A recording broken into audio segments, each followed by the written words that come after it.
Lovely world with beautifully broken shadows.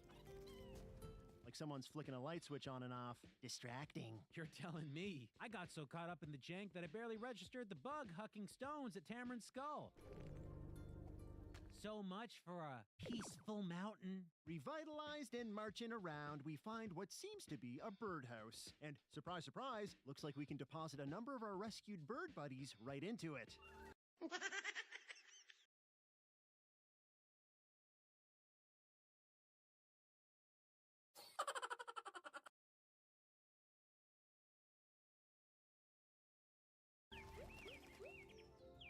Not a lot of room in there. Ha! There'd be less if all their friends were alive. Dude, too soon.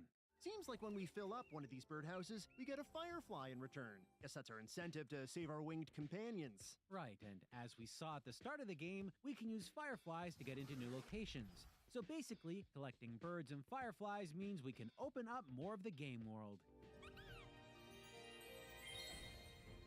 Throughout the rolling hills and picturesque glades, we've got a few new enemies, most of which are a hassle to take out unless you use Tamarin's Donkey Kong-style rolling attack. Funny you bring up that other primate here, because I was just thinking, have you been catching the music in this game so far? I mean, am I crazy, or does it not scream Donkey Kong Country to you?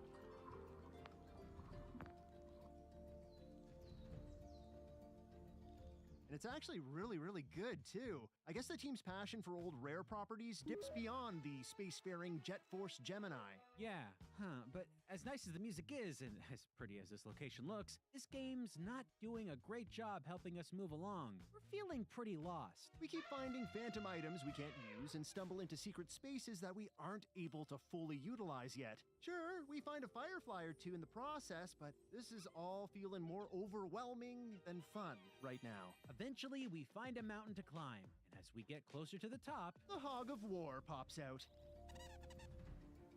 Apparently, all our random red berry collecting hasn't been in vain. He asks for red currants to activate all the springboards along the map. Cool! after Mr. Hedgehog gives us a little nudge in the right direction, we can finally get the heck out of here and activate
mystical stone bug portal.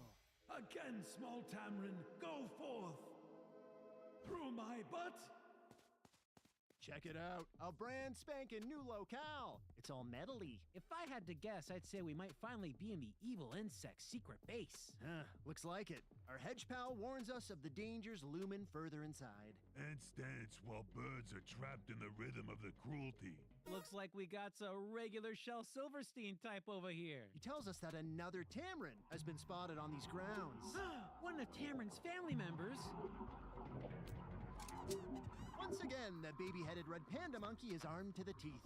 With our shooties back once more, it kind of feels like we've wrapped a full gameplay loop, which is to say, we know what Tamarin is as a game now. It's equal parts platformer and third-person shooter. Right, and by collecting everything in sight in both styles of play, we're doing a bunch of different things. Pumping up our armaments, unlocking new areas, and opening up different traversal possibilities. Yep, but all that figured out, we've never stepped foot in the wicked House of Bug. It's a big old question mark. Who knows what blood-curdling perversities await inside? Big breath, buddy. We're going in.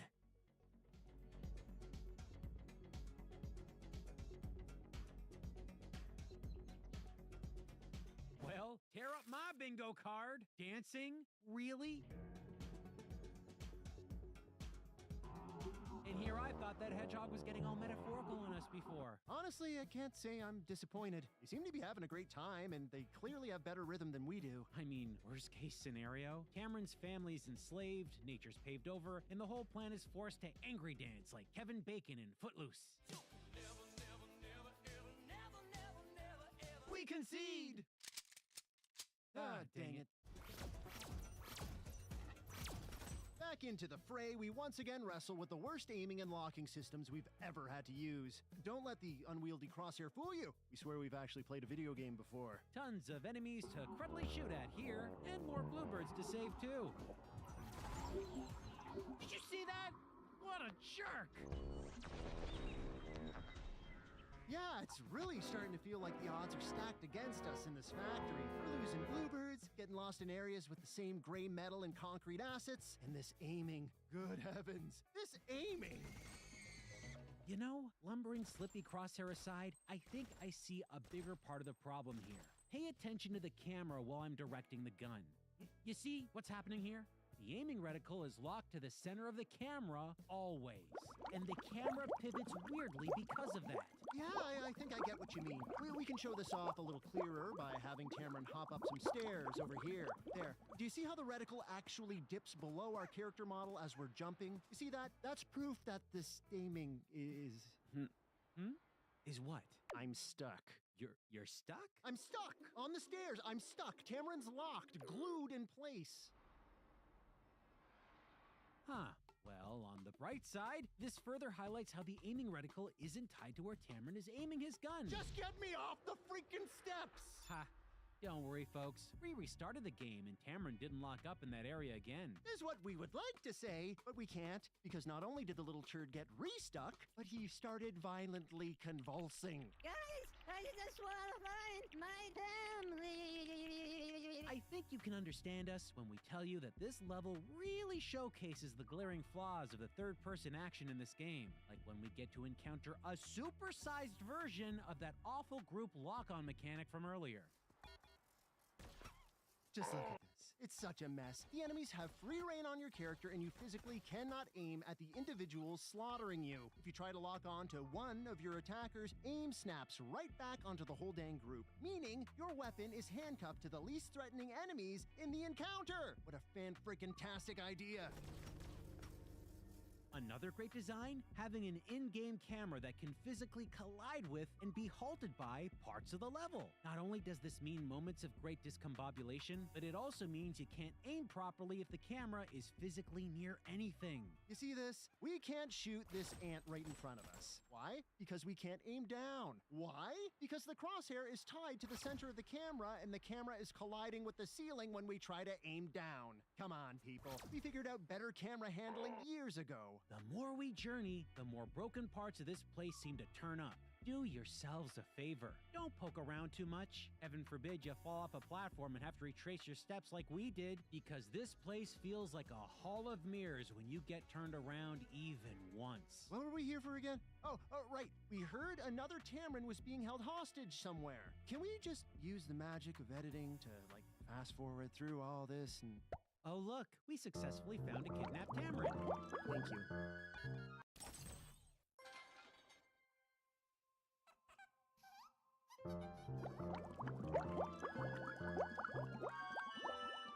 Aw, our hero has conquered the shoddily designed metallic maze and finally reunited with...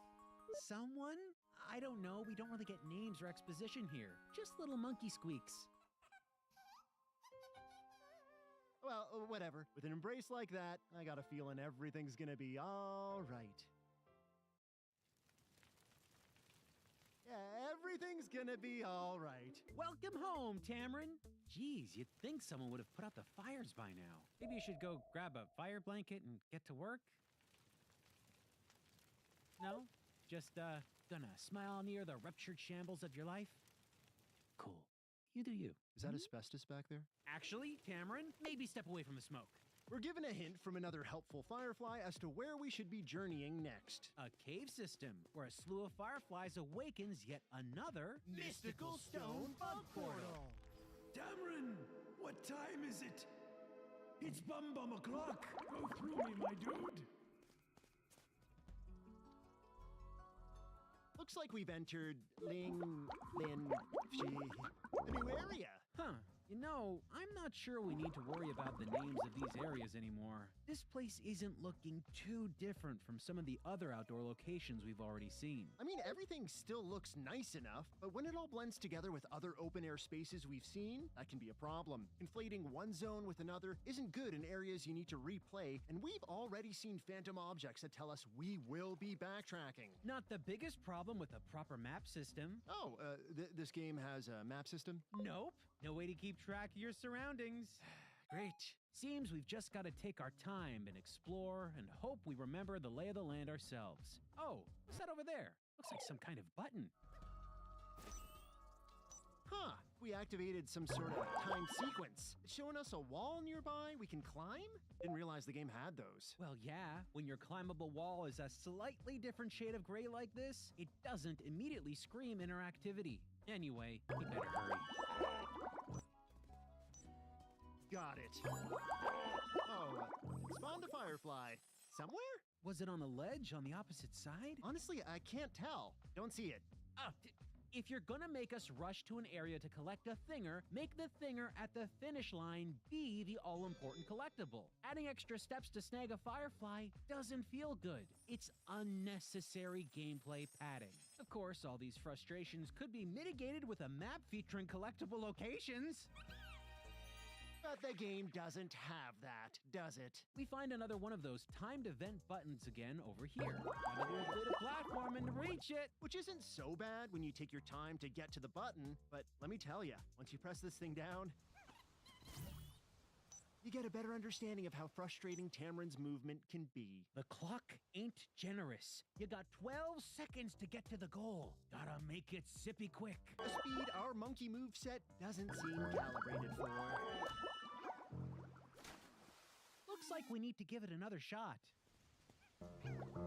Strap in, folks. This might take a minute.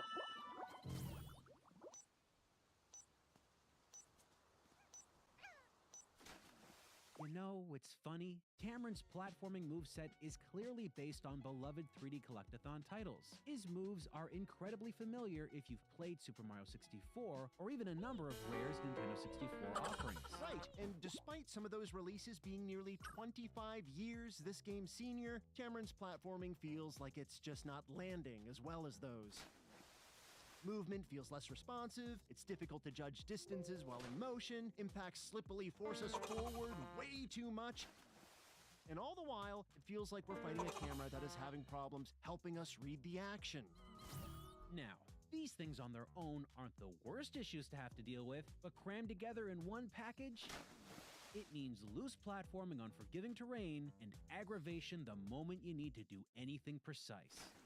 We ended up spending 15 minutes completing this small-scale challenge. And after skirting what felt like the correct way to do this, we got the bug emblem. At which point, the game hard cuts to a firefly manifested in some cave. What? Which cave? We're outside. We just spent 15 minutes waterlogging Tamarin, and this is how you reward him? Look, we stumbled onto the firefly going back through the area. Was it crazy far away? Hard to find? No, not really. But the fact that there's even a tiny chance that a player can miss a pickup after putting concerted effort into a challenge, it just seems unnecessary and honestly, a little mean-spirited. Speaking of mean-spirited, sometimes you'll come across random fireflies out in the wild as you're journeying through the world. Think the developers are tossing you a softball? Think again.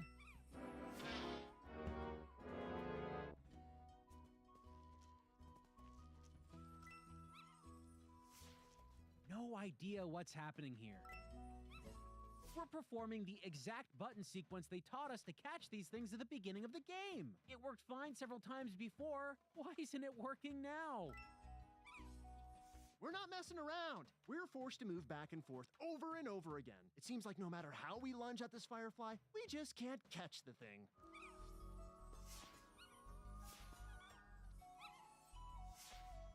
Until we do?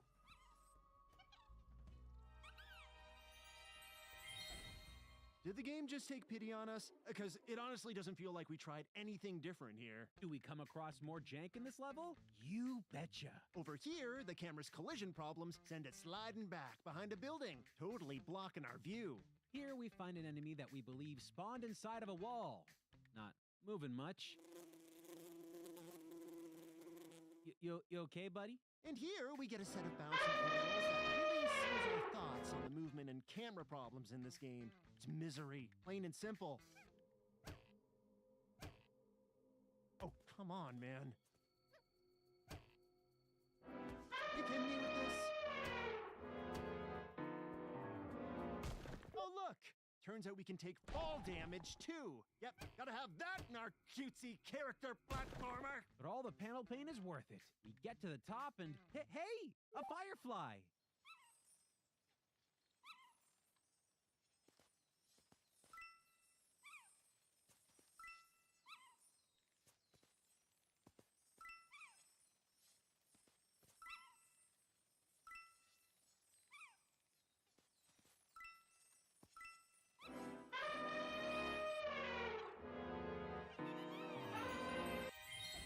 Eventually, we catch up with our beloved gat-toting shoot weasel. We exchange more red currants for some kind of dandelion skill that gives us invincibility and allows us to float over water. Right. We saw that phantom dandelion asset a bunch throughout the world already. Where exactly was it, and how do we get to it now? I guess we'll have to start looking. Mercifully, we do find one lingering pretty close by.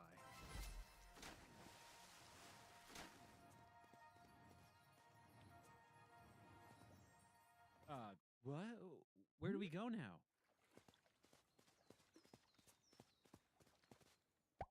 Ha ha! Oh, game. You so dumb. Looks like we're heading to another bug factory. Prickles McPew-Pew tosses us our cute little murder machines, and then we can activate one more Mystical Stone Bug Portal. Tammy, to get what you seek, you must crawl through my cheeks. This is the last time we do this gag, guys, honest. That right there, good level design. It's another cold gray bug space. This time with slightly less charm. No dancing ants yet, just drones that want you to get straight down to shooting business. Tamarin, oblige them. Wait, no, move over and aim up. Go back. No. Yeah. We're gonna level with you. There isn't a lot that feels new around here. I mean, look at it. It's basically the same gray maze-like structure as the last bug factory we visited. It might sound strange to hear it, but the most notable thing here is, well, one lone staircase. But look at this staircase. 6 steps, none of which seem to be the same size or shape. Who made this? Some sicko with a taste for stubbed toes and tumble lawsuits? Cameron can't walk up it, bugs can't walk up it. The steps are at weird, sharp angles. And look, one step even ends halfway into another step. It's amazing. It must be studied. Elsewhere, our hedgehog compadre siphons more of our red bug collectibles in exchange for an armory upgrade. We now have shurikens. Spiky me likey, as we hedgehogs say. He's right, guys. It's everyone's favorite Sonic quote. Spiky me likey. So now we have shurikens, new throwable projectiles that are adept at shredding enemy shields. Check it out. Leaves them wide open to gunfire. Huh. Maybe we should actually give the game some credit here. Having to smash through bug defenses to take them out? That's kind of a mildly interesting twist on Tamarin's usual gameplay. Absolutely. It was interesting. Back in 1999 when Jet Force Gemini did it. What? Again? Really? Yep, had shurikens back then too. Could cut through enemy shields and everything. Great! So add those to all the other similarities we've noted. The two games shared blue shield bugs and shurikens. Does this game have a single unique element anywhere? I'll have to dig deep on that one. Oh, well, I don't think Gemini has dead enemies that glitch out and slowly fade from existence while standing. And it's not just dead enemies that are having problems in this space. Here, some pre-deceased drones appear to be having their own strange issues. Hello, Mr. Ant? Shoot, please? Try to add some excitement to this idiocy? Ugh, fine. On the way out, we chance upon a familiar jail cell with another tiny family member. Aw, someone's having a bad day. Don't worry, I know just what'll lift his spirits. Welcome home, buddy. Smell those carcinogens? That was your bedroom. With yet another strangely optimistic family figure saved, we're ready to go back to Tamarin's terrible trenches and find more family. We open up a slice of world piled high with gigantic stony hills. Asia Mountain. Glorious. Known for its majestic, inflatable rocks. Fun fact, you don't need to move a muscle to witness nature reeling in pain here. Yep, and that same bizarre flickering problem seems to have taken hold of other parts of the countryside as well. Shame. But a word of advice while you're taking in these great stuttering mountains. Don't stray too far off the beaten path. With all the problems we're experiencing in our first moments moving around these hills, I gotta say, there is one shining light of positivity, and it's something we adore. Have a listen.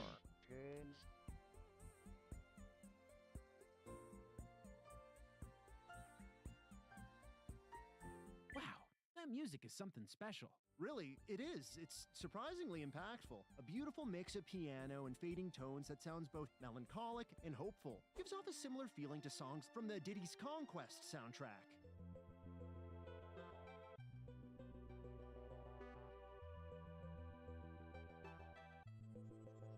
Absolutely, and it's really weird hearing music like this, because I know I've never heard it before, but it still sounds so familiar. All right, that's it. We're looking this up. Who the heck composed the soundtrack for Tamarin? David Wise? The composer for a ton of Rare's back catalog? RC Pro-Am, Donkey Kong Country, Star Fox Adventures, Diddy Kong Racing. Yep, that David Wise. I can barely believe it, but they got him. And the guy's still creating stellar work, pouring whimsical soundscapes into unrefined landscapes. Really, the game's soundtrack is about the only thing helping us keep it together as we attempt to do what anyone would do in a level with giant mountains. Clamber up to the summit. Not the easiest thing in the world when you've got frustrating character controls, Tough to spot climbable wall textures. action prompt arrows that don't always appear, Fireflies that lead you on a wild goose chase. and a doorway that brings you to a previous area of the game, which, because outdoor sections reuse assets and look so similar, leads to about 15 minutes of double-back confusion. But that won't stop us. Nothing will. We will make it, no matter how confusing this stupid, repetitive-looking landscape is. Holy crap, is this it? Did we finally get to the top? Yeah, I can barely believe it. Feels like a major accomplishment. Here's our trophy. No awards around here, just one of those firefly door activation pillars and, look at that over there. It's another one of those insect challenge buttons we saw a while back. When we repeatedly near drowned our main character to get that dumb insect medallion thingy? Yeah, let's give this one a shot. Looks like we have to collect coins this time. Different. Let's scoop these things up.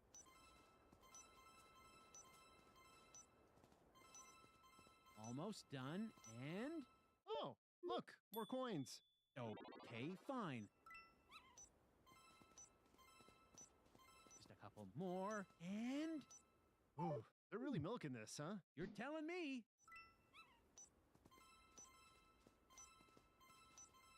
Oh no. It's fine. We've got this. Watch it. Don't get hit. Don't break my concentration. I can't decide whether this is infuriating or utterly hilarious. It's infuriating. Hush, hush. Tam Tam's got to tam fast. Jane, watch it. I can still... No! Well, at least it teleported us back to the top. No, I'm not having it. What the heck was that? Why so little time? Why so many coins? Why didn't they materialize all the pickups at once so our view wasn't jarringly ripped from the main character every few seconds? Yeah, a real head scratcher, this one. Should we move on? Are you kidding me? Oh, no. Finishing this.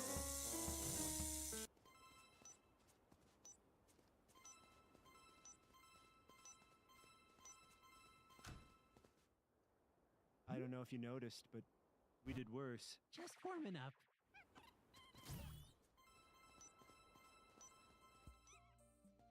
All right. Definitely better this time. I think this is the furthest we've gotten. Still more coins? Move, man, move! I got this. I got this. You! I got this! Dear viewer, do you think we nailed it on the next try? Or the one after that? Or the one after that? No, of course we didn't.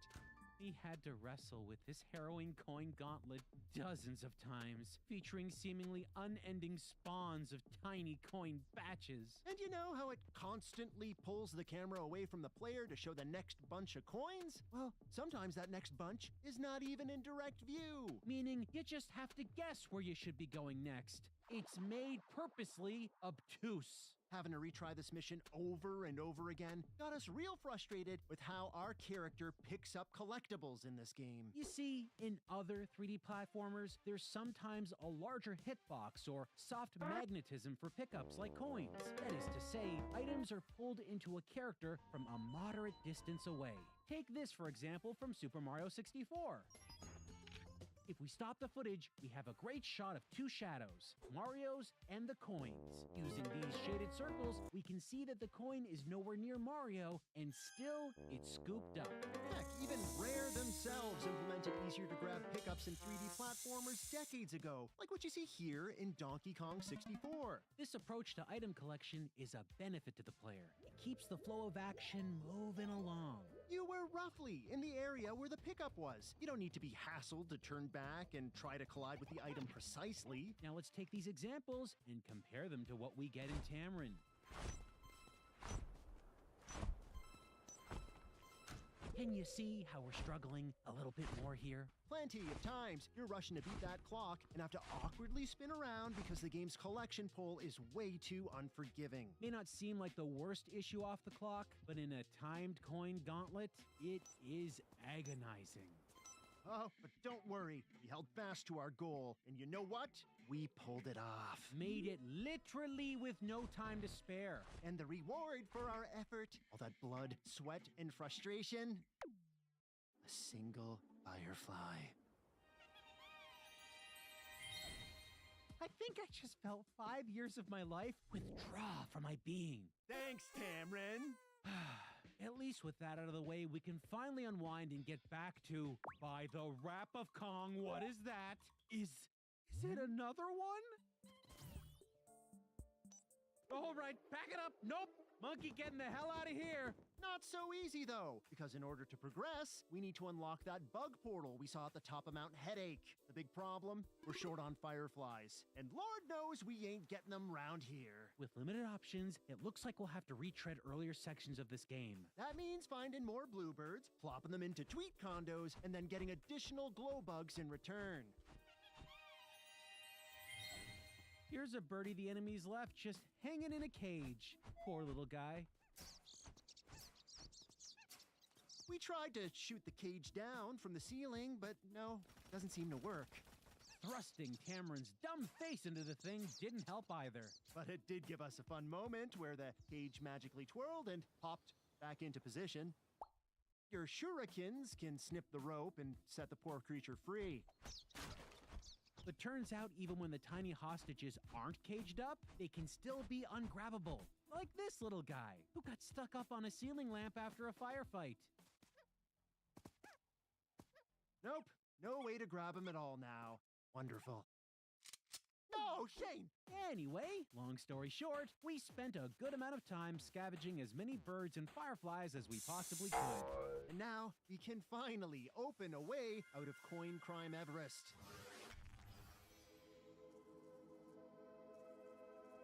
But So, where's this bug portal entrance thing? I don't know. I thought you knew. It's not up here? No, the game just cut to some random enclosed space. but It's definitely not out here.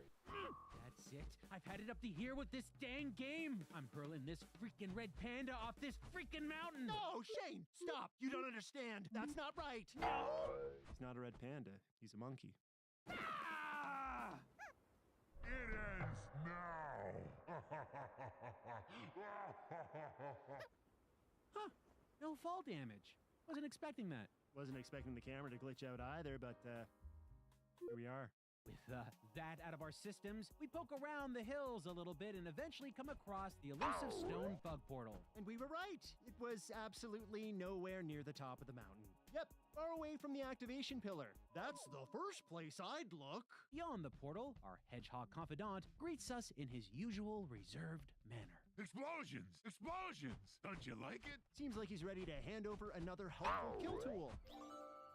We add grenades to our Bang Bang roster. Woo! Let's fling one of them hot potatoes. Right on. There are wooden barriers all around here. They could use some exploded. Hear you loud and clear. Oh, speaking of clear, let's make sure to get away from any kind of blast radius, huh?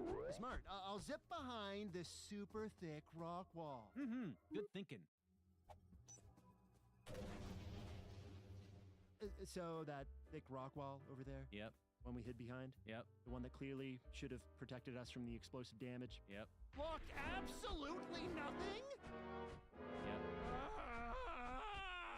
It appears our explosive huckables have an unforgivably wide damage range. Damage that pays no heed to physical barriers. Just look at this. That's really quite the radius. Well, I don't know. Just try throwing it further. I can't. Cameron has only one throwing arc. I call it Adam in 4th grade dodgeball. That's swirly worthy. Can you at least cook these things? Oh, pull the pin on the grenade and hold it to ambush blast enemies? Yeah, right. Exactly. Nope. You try to hold the grenade button, you get the same result. Adam in 8th grade dodgeball. Wasn't it 4th grade dodgeball? Many statements can be true, Shane. Look, we try using our newfangled pop rocks many times on enemy drones, and we get mixed results. Can it be successfully used on crowds of baddies? Sure, but even then, there are some enemies that seem completely unfazed by multiple explosive deliveries.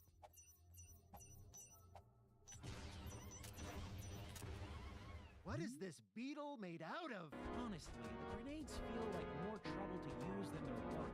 And let me tell you, it gets pretty hard to throw things at enemies when they decide to just start shooting through walls.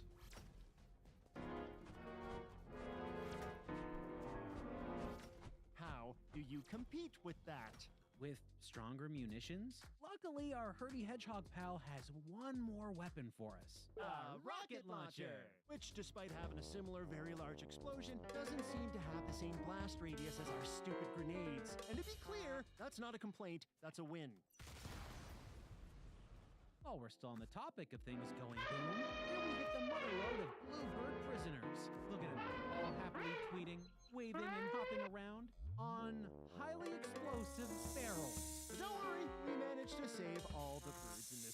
ventilation. No flashing dead body count here. Good for us. Now let's get going. I swear I feel it in my bones. An end level has got to be fast approaching. Well, if this is the last leg of the game, this whole thing ain't going out with a bang. More like a whistling poot. Because look at this. This area seem familiar. The metal, the gray concrete. We're back in the insect factory. The same location we already visited? A different one? I don't even care anymore. Roll up your sleeves. We're getting through this. We confidently trot through snaking air shafts, fight to tame our flailing crosshairs, butcher all kinds of insect enemies, and eventually Get stuck behind a tiny fence.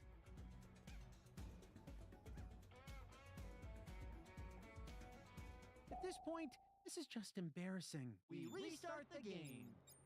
I wish we could tell you that our time in this industrial space was any more compelling than what you've already seen. But seriously, we could replace this footage with regular gameplay from any other factory zone, and you probably wouldn't be able to tell the difference. We do get to share new words with our gun-toting hog pal, though. He warns us that 2 queen insects are at the head of this entire bug organization. Interesting choice. We don't often see multiple matriarch villains in a video game. And there's a pretty good chance we'll cross paths with those 2 in this factory setting, seeing as we haven't heard about the double queens until now. But before we deal with that weirdly crammed-in boss revelation, there's other notable stuff to talk about. Like when an enemy charged at us and suddenly decided to fly through all the level geometry. Or when we came across a Saw-style horror puzzle for 2 little chickadees. Who's the psychopath that set this up? Can we even approach this safely? Or how about the time we were spotted by an enemy, swooped back in for the kill, and wait, what? We're dealing with a professional here. Or that time we noticed that the ventilation fans have solid walls behind them, because that's how ventilation fans work. That's not how ventilation fans work. But like most endgame stages, all roads lead to one big final boss showdown, the ultimate challenge, when a player takes the tools and teachings of the whole experience and puts them to use to overcome an epic end trial. We are going in.